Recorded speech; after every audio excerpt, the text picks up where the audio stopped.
Você já vai entender porque eu estou fazendo essa gracinha aqui.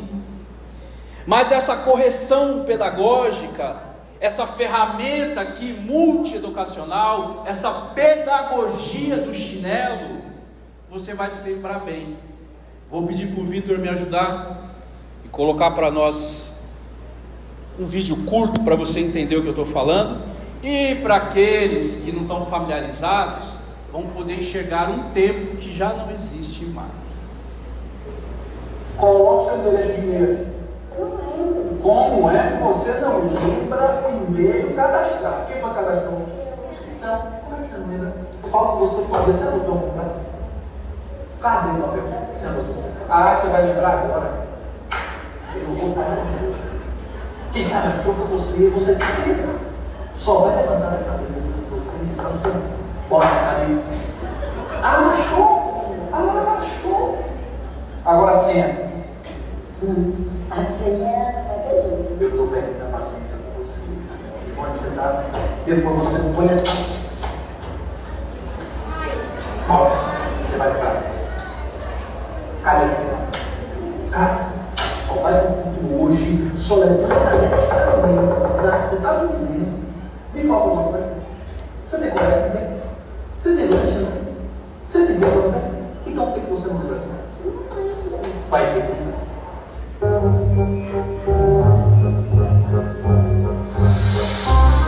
O poder também do chinelo, além de terapêutico, ele também é uma arma.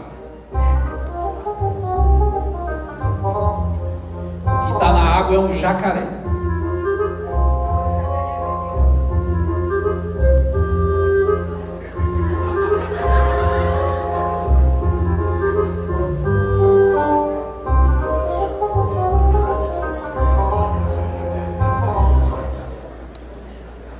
Você vai me ouvir hoje, sim ou não?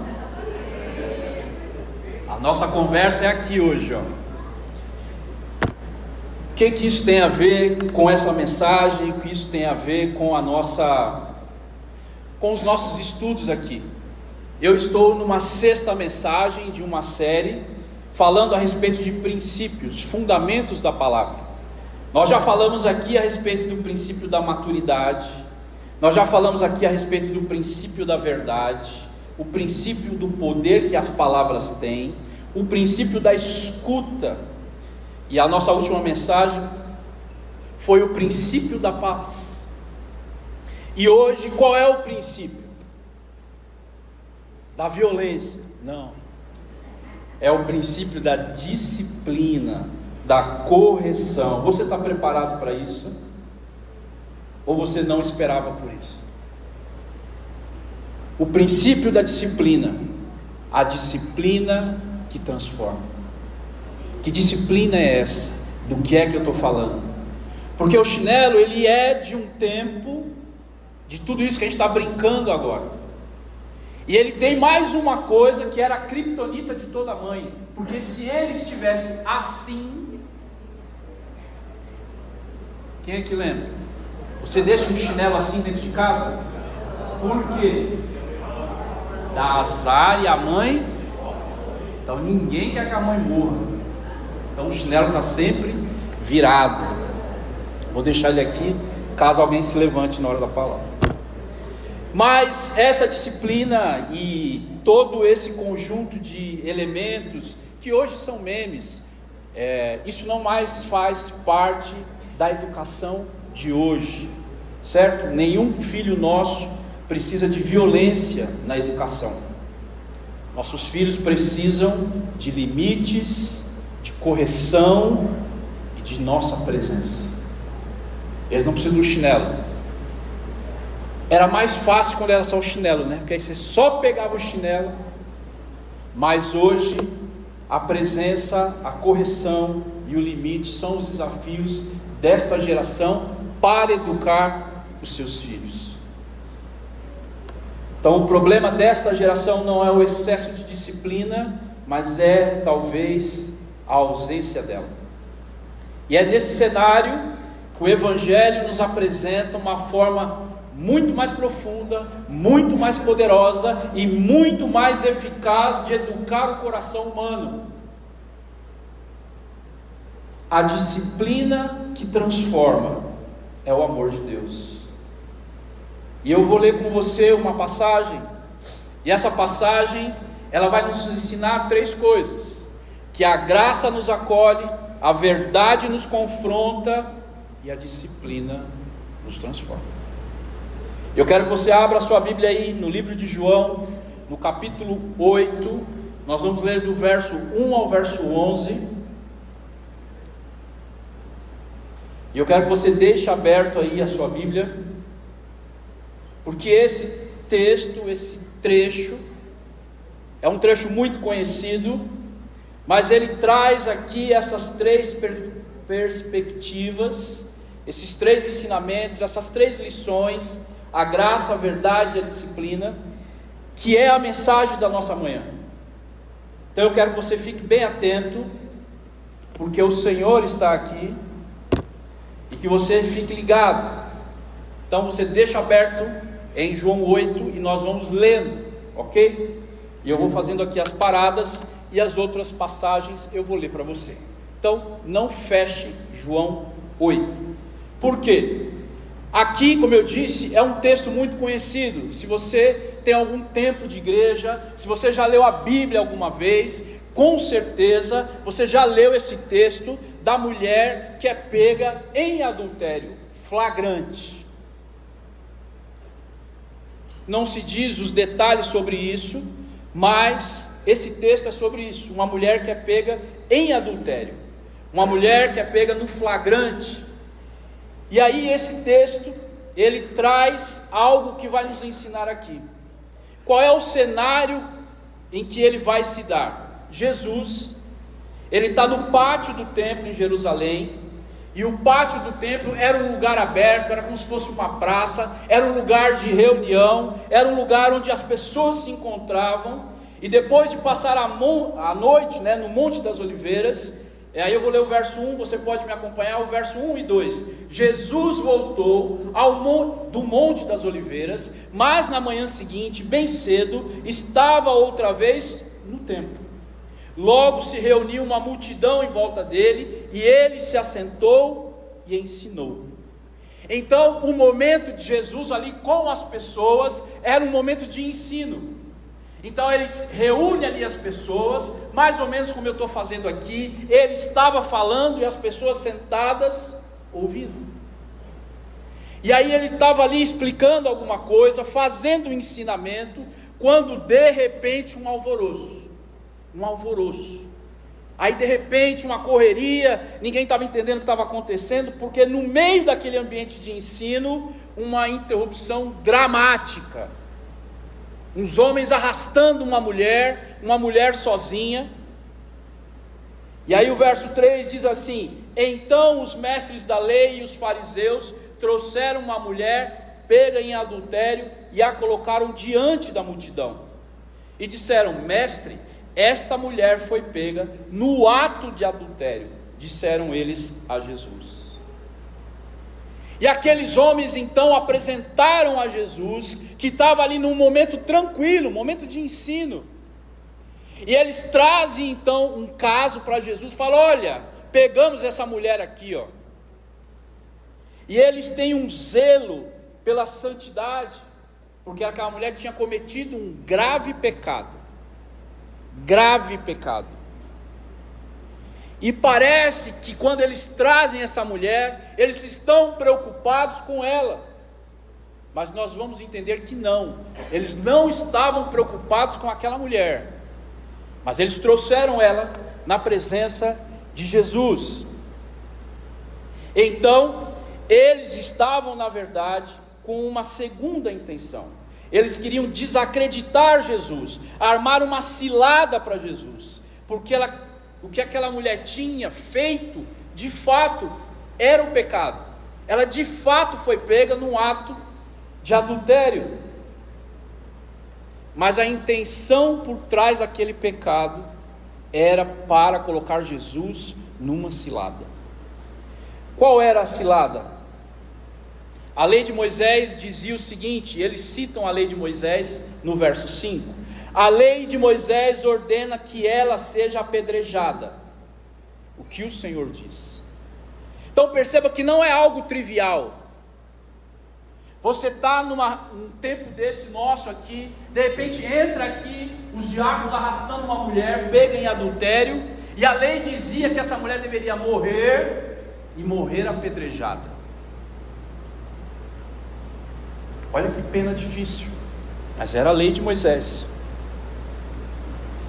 Se você for até Levítico, no capítulo 20, no verso 10, eu posso ler para você, ou você acompanha aí no nosso telão, o que Levíticos diz, verso 10 do capítulo 20: se um homem cometer um adultério com a mulher do seu próximo, o homem e a mulher que cometeram o adultério serão executados. Guarda, vou ler Deuteronômio 22, que é parecido, diz assim: se um homem for flagrado cometendo adultério, ele e a mulher terão de morrer. Desse modo, vocês eliminarão o mal do meio de vocês. O verso está dizendo: se um homem for pego em flagrante. Quem foi pego em flagrante lá no episódio com Jesus? Pergunto para você: onde está o homem dessa história? Eu faço outra pergunta: onde está o marido dessa mulher? Que ele não é apresentado no texto. Então essa mulher, ela é arrastada por causa do seu pecado, o seu marido não aparece e o seu amante também não. A lei está dizendo assim: olha, para que haja em Israel um sentimento de pureza e também com a vida, que Deus estabeleceu para o povo de Israel, eles não deveriam, em nenhum momento, era uma pena de morte o adultério. Pena de morte. Era tratado desta maneira. Então essa mulher, ela tem sim ser julgada, ela sim está diante de um juízo, diante de Jesus, ela está para receber uma sentença, mas tem algo errado aí. O que é errado? Está faltando gente nessa história. Ela está sendo condenada sozinha.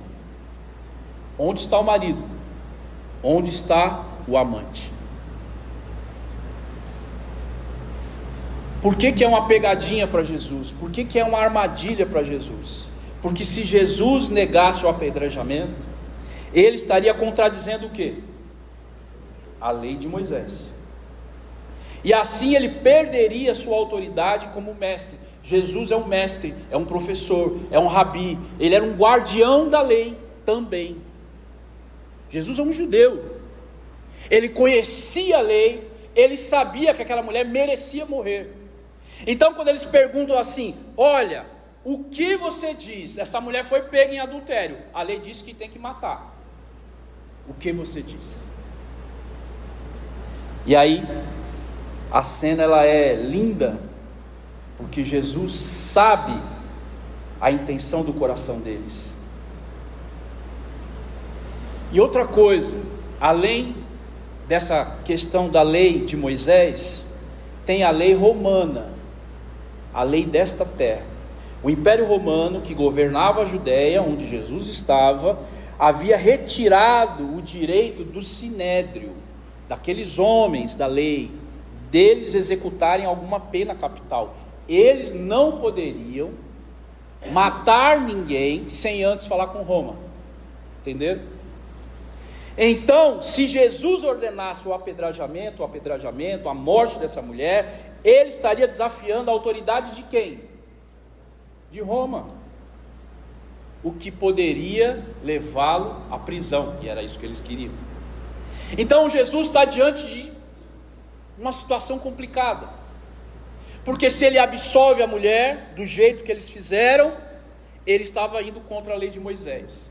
Se ele então diz pode apedrejar, ele seria preso pela guarda romana. É uma cilada ou não é? É uma baita de uma cilada. Então Jesus, entendendo essa situação, Jesus faz algo que saída ele teve. Eu não sei qual decisão eu tomaria. Se matava eles, se deixava matar ela, se fugia correndo dali, fala, espera um pouco. Mas o que Jesus faz no verso 6? Leia aí na sua Bíblia. Jesus, porém, apenas se inclinou e começou a escrever com o dedo na terra. A resposta de Jesus é um ato de sabedoria. E ele, em vez de entrar naquele debate legalista, ele começa a desarmar a tensão com uma ação inesperada. Eles esperavam que Jesus fosse atacar. Eles esperavam que Jesus, peraí, como assim vocês vão matar essa mulher? Jesus não fala nada, se abaixa e ele começa como se ele desenhasse no chão. E aí ninguém entende nada. Aí aquela fúria, aquela agonia, como assim? O que ele está fazendo? Ele está inclinado. E aí, todo mundo já fez essa pergunta, né? O que é que Jesus escreveu no chão? O que é que ele escreveu? O texto não diz. Eu lembro que uma vez, há muitos anos atrás, num acampamento nosso de jovens, nós fizemos um luau à noite e tal, e a gente usou a quadra de areia, e eu lembro que no sítio tinha a quadra de areia, e aí a mensagem daquela noite era minha, e aí a mensagem daquela noite era, o que Jesus escreveu na areia? E todo mundo foi para o acampamento sabendo, nós vamos ter uma resposta. Você imagina se eu tivesse essa revelação? Essa igreja está lotada. Obviamente que aquilo era uma pegadinha minha. Não está escrito o que Jesus escreveu, não se sabe o que Jesus escreveu, mas se imagina, se faz algumas conotações. Alguns teólogos agora, mais recente, eles atribuem esse momento de Jesus a Jeremias 17, verso 13, onde se lê assim, o Senhor, esperança de Israel, todos que se afastarem de ti serão envergonhados, serão enterrados no pó da terra, pois abandonaram o Senhor e a fonte de água viva. Então Deus falando com o profeta. Na versão da Revista Corrigida diz assim, os que de mim se desviam na terra serão escritos, porque deixaram o Senhor a fonte das águas. É como se Jesus estivesse escrevendo no chão a respeito daqueles homens que estavam acusando a mulher. Entenderam? Mas isso é uma especulação, isso não está escrito. Só diz que Jesus se abaixou e começou a escrever. E durante a insistência deles, Jesus ali escrevendo, ou simulando uma escritura, verso 7, eles continuaram a exigir uma resposta, de modo que ele se levantou e disse, eles queriam uma reação de Jesus, então Jesus tem a reação. Qual é a reação que ele tem? Aquele que de vocês, que nunca pecou, que atire a primeira pedra. Aí Jesus inverte, é o plot twist aqui do nosso texto. Jesus inverte a ordem. O que é que você vai fazer? Jesus inverte. Eu quero saber aqui, quem não tem pecado pode apedrejar. A resposta que eles queriam, Jesus está dando agora. Quem não tem pecado? Aí Jesus muda a ordem. Aí é ele que vai dominar o diálogo agora. Então, com essa frase, Jesus ele realiza 3 coisas extraordinárias. Que coisas são essas? Ele não anula a lei. Vamos lembrar, Jesus é judeu, guardião da Torá, ele é um mestre, ele ensina a lei. Então ele não vai contra a lei. Ele não diz que o pecado não deve ser punido, que era o que eles queriam ouvir. Pelo contrário, ele afirma a santidade da lei. 2, ele expõe a hipocrisia dos acusadores, porque ele muda o foco do pecado. Está lá todo mundo dizendo, essa mulher pecou. Ele está dizendo, quem aqui não pecou?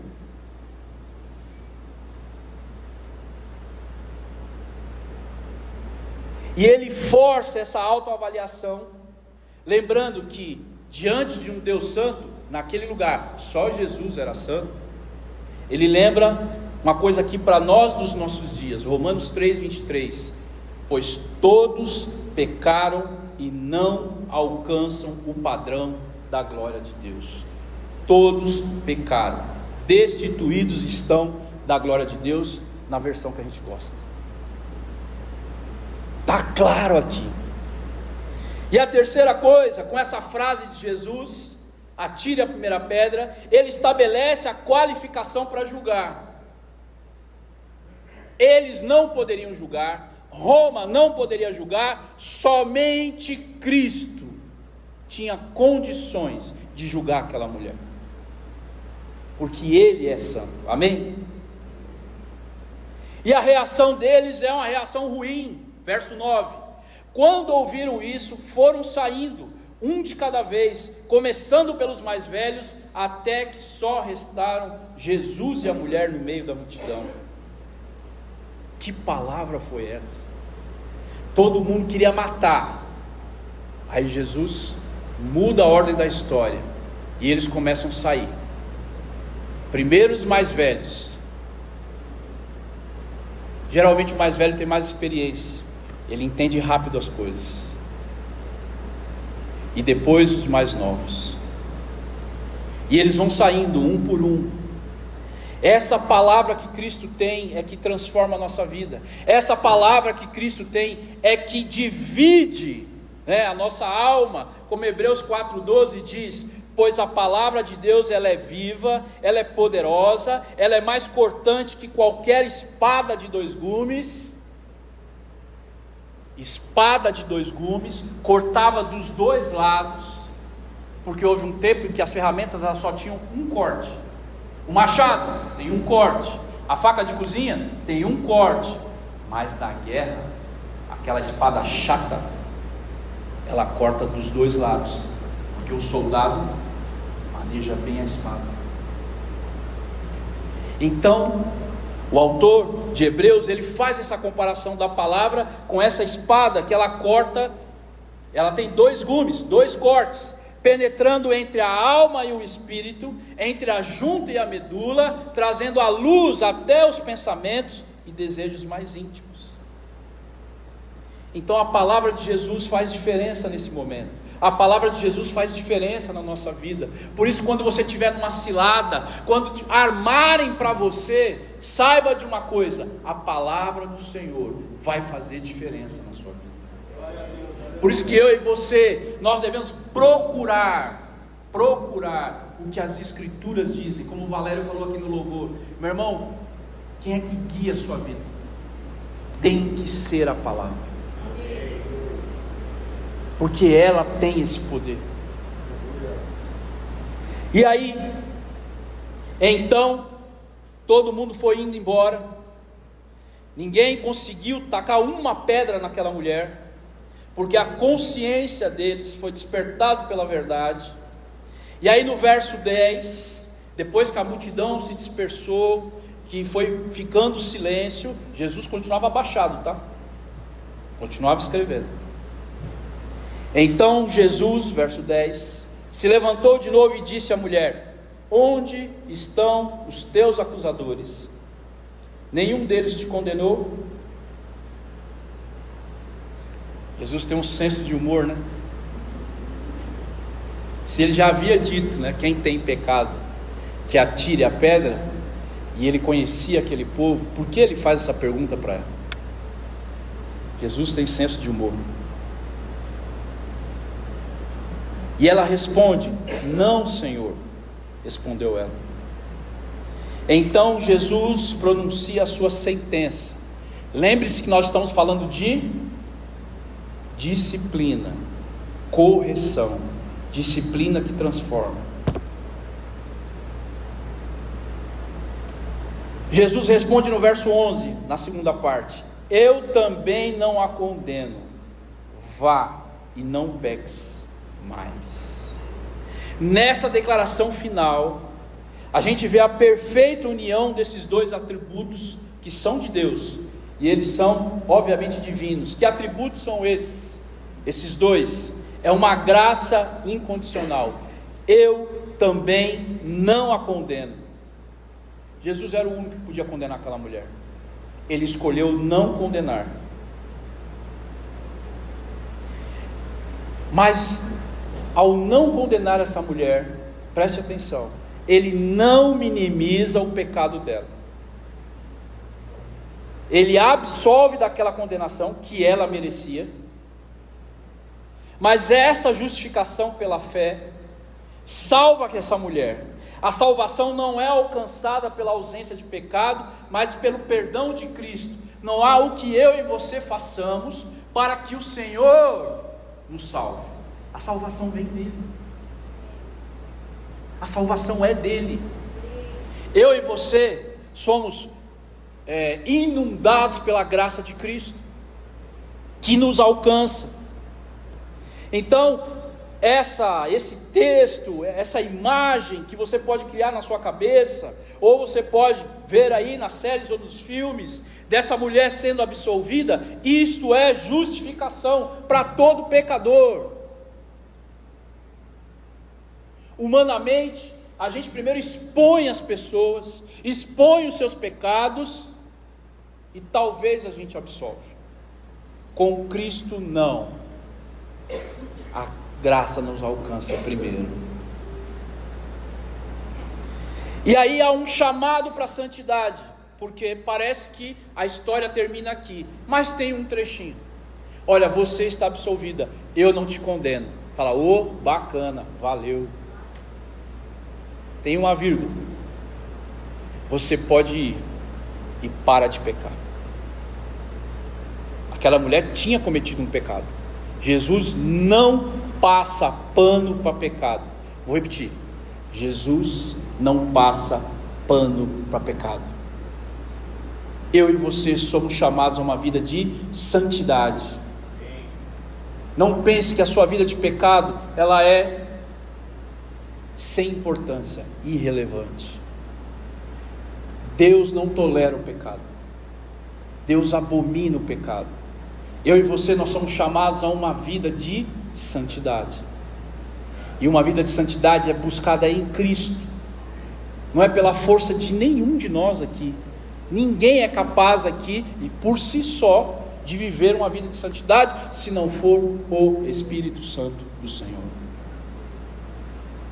Porque muitas coisas que nós não queremos fazer, só o Espírito Santo que habita em você é capaz de te parar. Se você tem uma vida de pecado corriqueiro, o tempo todo, pergunte-se, onde está o Espírito Santo na sua vida? Porque é Ele que convence, é Ele que constrange. Se você tem uma vida de pecado e o seu pecado não te constrange, pergunte-se, onde está o Espírito Santo na sua vida? Ele precisa me constranger. Por isso, quando tem algo errado na nossa vida, aquilo grita dentro de nós. Você já foi barrado pelo Espírito Santo para não falar uma bobagem? Você já foi barrado pelo Espírito Santo para você não fazer um negócio? Você já foi barrado pelo Espírito Santo para você não prejudicar alguém? É o Espírito Santo falando, ei, não, você é filho de Deus. É o Espírito Santo pegando você. Agora, se você consegue cometer um adultério, se você consegue praticar um roubo, se você consegue prejudicar alguém, se você consegue mentir, se você consegue fazer isso com naturalidade, pergunte-se se você ainda tem o Espírito Santo contigo. Jesus está mostrando para essa mulher que o pecado dela, ele faz diferença entre ela e Deus. Romanos 6, verso 1 e 2 diz assim: pois bem, devemos continuar pecando para que Deus mostre cada vez mais graça? Claro que não. Uma vez que morremos para o pecado, como podemos continuar vivendo nele? Há um perdão genuíno de Cristo para quem aceita essa correção, essa disciplina para transformar. Então essa passagem aqui, que ela é icônica, é sobre essa mulher, mas é sobre mim e é sobre você também. O que essa história tem a ver contigo, o que essa história tem a ver comigo. Não é só uma narrativa. Essa história, essa versão que nós lemos aqui, ela nos atinge de que maneira? Porque mostra que a graça de Cristo, ela nos acolhe primeiro. Se você vê aí no verso 10 e 11, Jesus se levanta de novo e diz àquela mulher: onde estão os teus acusadores? Nenhum deles te condenou? E ela responde: não, Senhor. E ele responde a ela: eu também não te condeno. Então, antes de corrigir, antes de pegar aquela mulher, senta aí para a gente conversar, todo mundo vai embora. Aí é um papo só dela com Jesus. Talvez essa manhã você precise de um papo só seu, você e Jesus, sem ninguém mais nesse salão. Jesus então, depois de limpar o ambiente, ele cria um espaço seguro, onde a verdade ela pode ser dita sem medo. Jesus não deixa de confrontar aquela mulher. Primeiro ele livra ela, e depois ele confronta. É assim que Cristo faz conosco. Muitas vezes nós queremos pegar pelo pescoço quem pisa na bola. Você quer pegar seu marido pelo pescoço, sua mulher, seus filhos, seus amigos. E Cristo está dizendo assim: ei, calma, acolhe primeiro. Você acalma o ambiente, aí você confronta. É o que Jesus fez nessa situação. Ele acolhe antes de corrigir. Romanos 8, verso 1 diz assim: agora, portanto, já não há nenhuma condenação para os que estão em Cristo Jesus. Salmo 103, 10: não nos castiga por nossos pecados, nem nos trata como merecemos. Jesus, ele tira a pressão primeiro, ele tira a humilhação, para depois derramar perdão. Por isso que os pecadores, que somos nós, diante de Cristo, você não precisa ter medo de Cristo, você só precisa se achegar a Ele. Ele tem perdão para nós, mas Ele quer te acolher, sem exposição. Esse é o sentido da graça. Por isso que nós somos tão dependentes dela. Porque se fosse para merecer, conforme nós erramos, morte certa. Toda alma que pecar, essa morrerá. O salário do pecado é... E aquela mulher encontrou vida naquele dia. Segunda verdade aqui, desse texto, prático aqui para nós, além de saber que a graça nos acolhe, a segunda verdade a verdade ela nos confronta. Jesus não relativiza o pecado. João 8, verso 7: aquele de vocês que nunca pecou, que atire a primeira pedra. Jesus, ele primeiro confronta a hipocrisia da multidão, e depois ele vai confrontar aquela mulher. Primeiro ele confronta quem estava tentando pegar ele numa pegadinha, e depois ele confronta a mulher: você pode ir, mas para de pecar. Não pense que uma vida de pecado, ela não precisa de confronto. Provérbios 27, versos 5 e 6, falando aqui da disciplina e da correção, diz assim: a repreensão franca é melhor do que o amor escondido. As feridas feitas por um amigo sincero são melhores que os beijos de um inimigo. Efésios 4,15: em vez disso, falaremos a verdade em amor, tomando-nos em todos os aspectos, cada vez mais parecidos com Cristo, que é a cabeça. Sabe o que isso quer dizer, meu irmão, minha irmã? Que nós não devemos, em nenhum momento, relativizar o pecado ou o erro de alguém, mas precisamos ser confrontados. Você errou. Você precisa se arrepender. É como um pai que ama e o filho comete uma bobagem e o pai vai dizer: não, está tudo bem, está tudo certo, já resolvemos. Não é assim que faz. Ele diz assim: ó, isso não está certo e eu não vou fingir que eu não vi. Que muitas vezes, para não arrumar confusão, a gente finge que não está vendo. O ambiente do Evangelho não é um ambiente de fingimento. Por isso muitas vezes somos confrontados. E quando você for confrontado, você não tenha medo. Porque é no confronto que o arrependimento vem. É no confronto que o perdão dos nossos pecados são feitos. A gente não deve temer o confronto. Uma igreja saudável, ela não apenas acolhe, mas ela disciplina com verdade. Por isso que nesse púlpito aqui, você vai ouvir: pecado é pecado, adultério é pecado, fornicação é pecado, sexo antes do casamento é pecado, sexo fora do casamento é pecado, desonra aos pais é pecado, tem nome, é pecado. Esse é nosso papel como igreja. É assim que nós tratamos. Não tem pisada da bola, pisou na bola, né? Porque ele fez, traiu a esposa. Isso não é pisada, isso é pecado. E nós tratamos pecados assim. Cristo nos recebe com as nossas ofensas. E se houver arrependimento, há perdão para a sua vida e para a minha. Esse é o ambiente da igreja. Somente nesse ambiente aqui você é capaz, diante do Senhor, de receber o perdão e a liberdade. Porque quem vive em pecado vive preso. Talvez hoje você precise de libertação do pecado que tão perto te serve. Então é uma coisa prática. Terceiro e último ponto aqui: a disciplina que transforma. Jesus, no final do verso, ele vai dizer para aquela mulher: vai, não peques mais. E isso não é uma ameaça para ela, mas é um convite, dizendo: olha, você foi livre dessa morte, então você pode ir agora, e você não para de pecar, vai viver outra vida.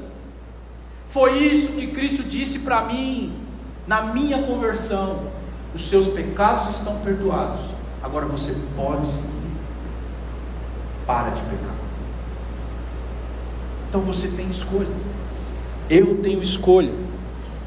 Não é algo assim que você esteja totalmente preso, mas você tem escolha para dizer: eu quero viver essa vida nova, eu quero ter esse novo momento com Cristo, eu não vou morrer em pecado.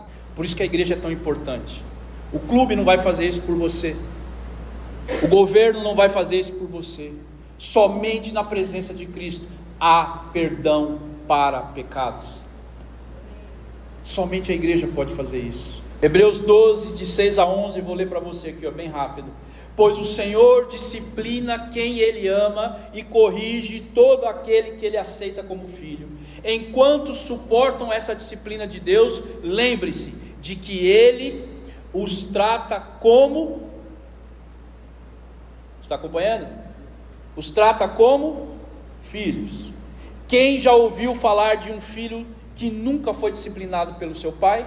Se Deus não os disciplina, como faz com todos os seus filhos, significa que vocês não são filhos de verdade, mas ilegítimos.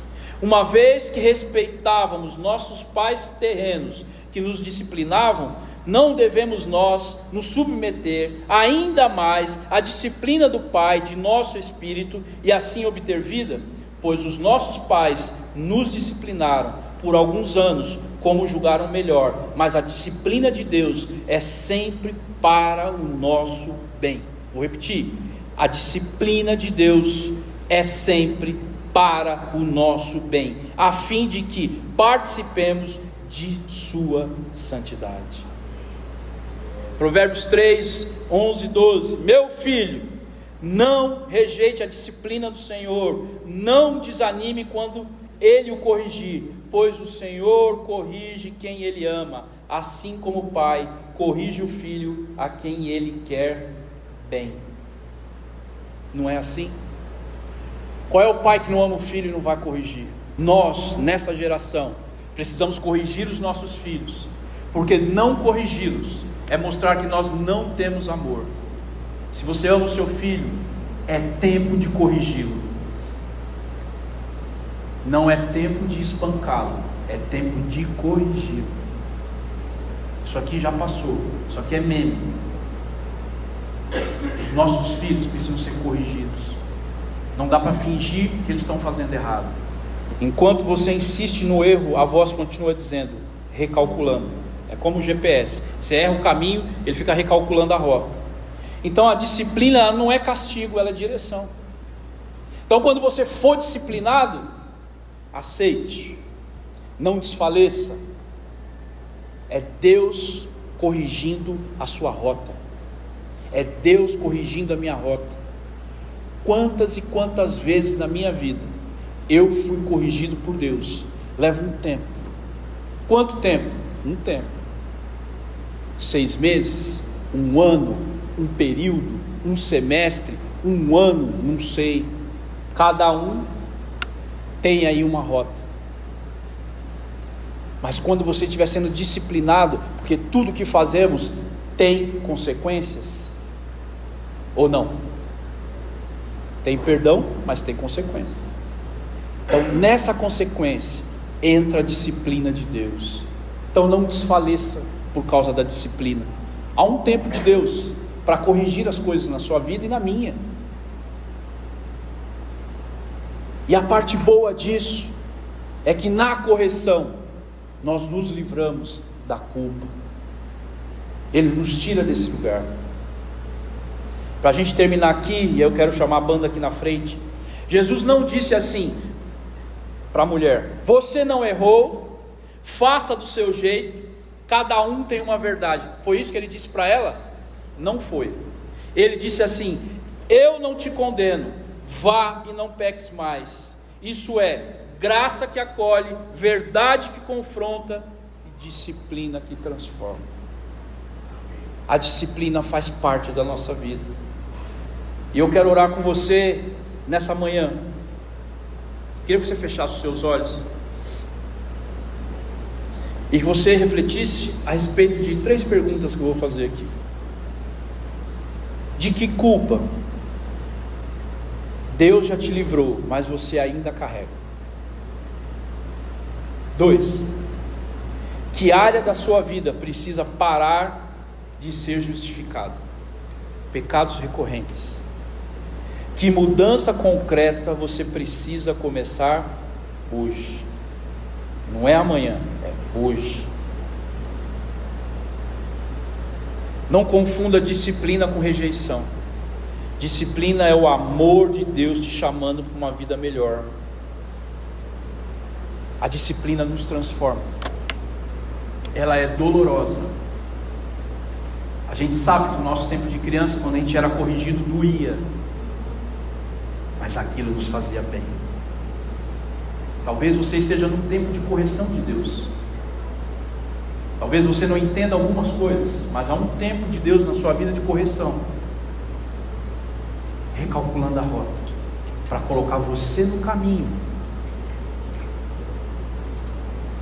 Não fuja disso. Creia no processo. Creia no que Cristo está fazendo.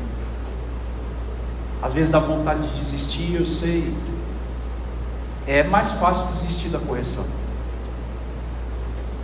Mas se você for até o fim, você será livre, você será liberto, você será salvo, você será perdoado. E não haverá mais culpa sobre você. Disciplina que transforma. Feche seus olhos, nós vamos orar. Vou pedir para a banda colocar uma música para nos ajudar aqui nesse momento. Talvez tenha algo aí dentro de você que você precise confessar. Eu vou te dar esse tempo. Confesse diante do Senhor. Se é uma oração que você está fazendo aí na sua cabeça, é uma oração sua, ela é individual. Coloque diante do Senhor: Senhor, eu estou errando aqui. Senhor, eu estou insistindo em errar. Senhor, eu não tenho força para resistir o mal que está sobre mim. Muitas vezes o bem que eu quero fazer, eu não faço. E o mal que eu não quero fazer, esse eu faço. Senhor, me ajuda nessa manhã. É uma oração sincera. É uma oração para você sair desse ambiente de culto, sair desse ambiente de pecado. Cristo, Ele não quer te expor, Ele quer te curar. Os fariseus queriam expor aquela mulher. Eles foram parciais. Eles condenaram só ela, não condenaram o homem. Cristo hoje Ele quer te salvar. Se coloque diante dele, faça a sua oração sincera. Ore com as suas palavras. Tenha coragem de dizer para Deus o que é que você tem feito.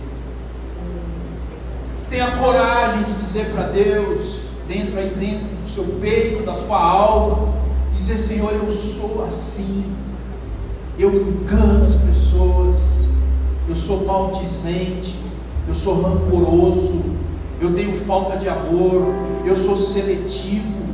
Senhor, me ajuda. Senhor, abre o meu coração, rompe essa cadeia que está dentro de mim. Esse é o momento de você clamar. Eu não consigo fazer isso por vocês. O que eu consigo fazer eu já fiz. Eu te apresentei um texto, eu li um texto com você, eu expliquei um texto para você. É onde eu posso chegar. Eu não tenho poder nenhum. A partir de agora é só você e o Espírito Santo. Se você não está sentindo nada, busque o Espírito Santo. Talvez ele esteja longe de você. Busque a Deus com um coração sincero. Como é que eu faço isso? Você pode começar agora. Primeiro pedindo perdão, segundo procurando a Deus, depois dobrando o seu joelho, buscando Deus em oração. Você sabia que nós temos um tempo aqui, toda segunda-feira à noite, para você rasgar o seu coração diante de Deus? Você sabia que aqui à noite, na segunda-feira, que não tem luz aqui do palco, que não tem música, que não... é só oração. É o tempo de você rasgar seu coração diante do Senhor. Isso vai trazer você de volta para perto do Espírito. Aqui você pode ser liberto das suas opressões, das suas dores, porque há poder na oração, há poder no que Deus faz e não no que o homem tenta fazer. E eu quero te incentivar essa manhã, te encorajar a ter uma vida diferente com Cristo. Como o André falou aqui na hora dos dízimos, das ofertas, meu irmão, que o ano de 2026 seja diferente na sua vida, seja diferente em todos os sentidos, na sua educação, na sua área financeira, na sua vida espiritual. Separa mais tempo para você estar perto dele. Deixa o Espírito Santo ministrar dentro de você. Tem coisas que só o Espírito Santo de Deus é capaz de fazer com alguém, e é o que Ele está dizendo agora para você.